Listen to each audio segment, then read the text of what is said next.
Previously we were discussing about the solution of first order differential equations और हमने उसको एक क्वेश्चन को एनालिटिकल मेथड से सॉल्व भी किया था। अब एनालिटिकल मेथड में समटाइम्स हमारे पास ये प्रॉब्लम आता है कि जब हम कोई ट्रायल सोल्यूशन लेते हैं और अगर वो ट्रायल सोल्यूशन फेल हो जाए तो फिर हम कैसे प्रोसीड करेंगे। आज हम इस चीज़ को डिस्कस करेंगे।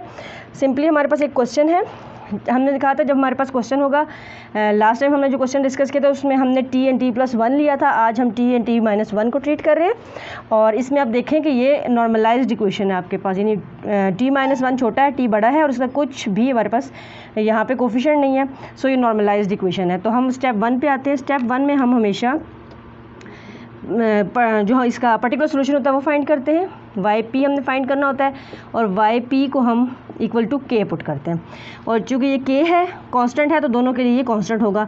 अगर हम इसको यहाँ पुट करें k minus k is equal to 3, ये देखिए ये तो 0 हो जाता है, 0 इज़ नॉट इक्वल टू 3। अब यहाँ पे कॉन्ट्रडिक्शन आ गई। इसका मतलब है ये जो हमने ट्रायल सोल्यूशन सेलेक्ट किया था ये हमारा सोल्यूशन फेल हो गया। अब हम क्या करते हैं इस कंडीशन में, जब कोई कॉन्ट्रडिक्शन आती है और हमारा ट्रायल सोल्यूशन फेल हो जाता है तो हम न्यू ट्रायल सोल्यूशन की तरफ जाते हैं। जब हम न्यू ट्रायल सोल्यूशन की तरफ जाते हैं तो उसको हम कैसे लिखेंगे। न्यू ट्रायल सोल्यूशन हम लेंगे जो हमारा फेल्ड ट्रायल सोल्यूशन है, फेल्ड ट्रायल सोल्यूशन, इसको हम मल्टीप्लाई कर लेते हैं टाइम के साथ या t के साथ। ठीक है, हमारा फेल्ड ट्रायल सोल्यूशन k है तो इसको हमने मल्टीप्लाई कर लेना है t के साथ। ठीक है, अब सिंपली जो yt टर्म होगी उसके साथ तो ये सिंपली kt ही होगा, लेकिन अब चूँकि टाइम इसमें इन्वॉल्व हो गया तो ये फिर चेंज होगा। तो यहाँ पे yt-1 के लिए क्या हो जाएगा kt-1। तो अगर हम इस इक्वेशन में पुट करें तो फर्स्ट टाइम ये हमारे पास आ जाएगा kt माइनस k।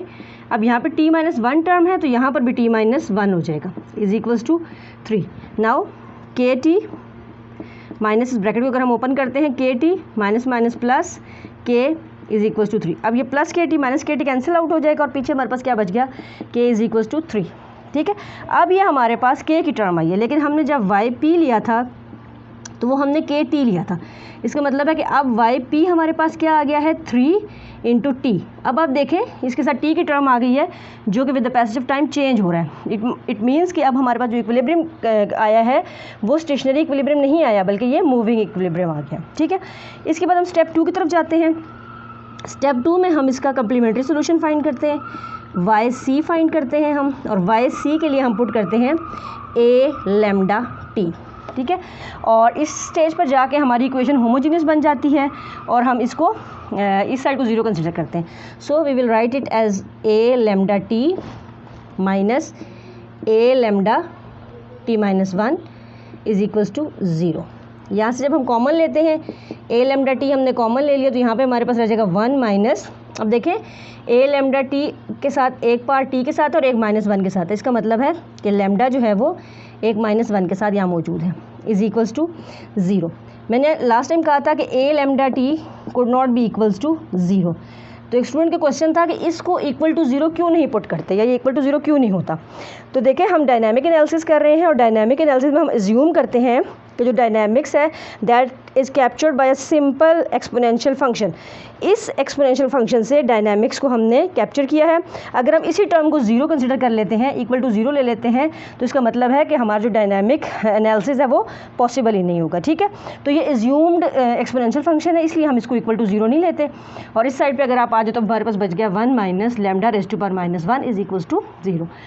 सिंपली अगर हम इसकी पावर को पॉजिटिव कर लें ऐसे हो जाएगा हमारे पास, that means 1 by lambda is equals to 1। यहाँ ले जाएं, it shows lambda is equals to 1 आ गया हमारे पास।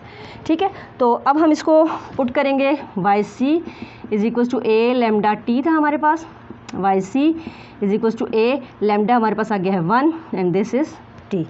Now step 3। स्टेप 3 में हमने इसका जनरल सोल्यूशन फाइंड करना है yt that would be equal to yt is equals to yp plus yc। अब यहाँ पे चेंज क्या आया हमारे पास कि अब हमारे पास जो yp है वो हमारे पास 3t आ गया है। ठीक है, मूविंग कंडीशन में आ गया हमारे पास, और yc हमने लिया a 1 raise to power t। Step 3 हमारा हो गया। स्टेप 4 में हम जाते हैं और स्टेप 4 में हम yd फाइंड करते हैं at t is equals to 0, यानी जहाँ जहाँ t है इसको इक्वल टू 0 हम पुट कर लेते हैं। और इनिशियल कंडीशन सॉरी यहाँ पे हमें कोई गिवन होगी, let y nought is equals to 4 given है या कोई भी नंबर गिवन। ठीक है, तो ये हमारे पास हो जाएगा y not is equals to 3 into 0 plus a into 1 raise to power 0। तो वाई नॉट हमारे पास है 4 is equals to 0 plus a, that means a हमारे पास क्या आ गया है 4। अब दोबारा हम मूव करते हैं स्टेप 3 की तरफ और सब्स्टिट्यूट करते हैं वैल्यू ए की। Y t is equals to 3t plus a हमारे पास आ गया 4 1 रेज़ टू पावर टी। ये हमारा टाइम पाथ आ गया है। अगेन थोड़ी सी इसकी नेचर डिस्कस कर लेते हैं। अब देखिए यहाँ हमारे पास कोई टाइम साइन नहीं, इट मीन्स के पॉजिटिव साइन है। अगर लेमडा जो है वो पॉजिटिव साइन के साथ है तो इट मीन्स जो हमारे ग्राफ की नेचर होगी वो मोनोटोनिक होगा। ठीक है, मोनोटोनिक का मतलब होता है ऐसे स्ट्रेट, यानी कोई उसमें फ्लक्चुएशंस नहीं है या कोई ऐसे स्विंग्स नहीं है उसके अंदर। और अब आप देखें कि इक्वल्स टू 1 है, तो लैम्डा इक्वल्स टू 1 आ गया, इसका मतलब है कि हमारा यूनिफॉर्म होगा। यानी लेट सपोज अगर हमारा इक्विलिब्रियम इस तरह से है, यानी 3t है हमारा, यहाँ पे अगर हम इसके टाइम पाथ को प्लॉट करने की कोशिश करते हैं तो जब हम इस अपनी टाइम पाथ की इक्वेशन के अंदर वैल्यूज़ पुट करते हैं तो जब हम t0 पुट करेंगे तो ये ग्राफ इट मीन्स कि यहाँ से स्टार्ट होगा। ठीक है, तो ये हमारा इक्विलिब्रियम पोजीशन जो है 3t, लेट सपोज ये ग्राफ है। और जब हम कहते हैं कि यूनिफॉर्म है, इसका मतलब है कि यहाँ से अगर स्टार्ट हो रहा है तो हमारे इन दोनों ग्राफ्स के जो डिस्टेंस होगा ये यूनिफॉर्म होगा, सेम होगा। ठीक है, तो मोनोटोनिक है, यानी एक ही रुख में है, या अपवर्ड स्लोपिंग होगा या डाउनवर्ड होगा, लेकिन इसका जो डिस्टेंस है अपने हमारे मूविंग इक्विलिब्रियम के साथ, उसके साथ इसका जो डिस्टेंस है वो सेम होगा। अब हमारा ये जो टाइम पाथ बना वो मोनोटोनिक है और यूनिफॉर्म है, और जो हमारा इक्विलिब्रियम है वो मूविंग इक्विलिब्रियम है। ठीक है, तो बेसिकली हम इसका फिर टाइम पाथ इस तरह से ड्रॉ नहीं कर सकते। ये जस्ट आपको समझाने के लिए कि अगर ये ऐसा है यूनिफॉर्म का मतलब, मोनोटोनिक यूनिफॉर्म का मतलब ये होगा। आई होप आपको समझ में आ गया होगा। और जिस बच्चे का ये क्वेश्चन था कि a lambda t is not equal to 0 क्यों होता है, तो आई होप उसको भी ये चीज़ थोड़ी सी क्लियर हो गई होगी। अगर आपको वीडियो पसंद आई हो तो उसको लाइक और शेयर ज़रूर करें, और अगर आप मेरे चैनल पर नए हैं तो प्लीज़ मेरे चैनल को सब्सक्राइब कीजिए और बेल आइकन को ज़रूर दबाइए ताकि फ़र्दर जो है लेटेस्ट वीडियोज़ आपको इन टाइम मिलती रहें। Thank you.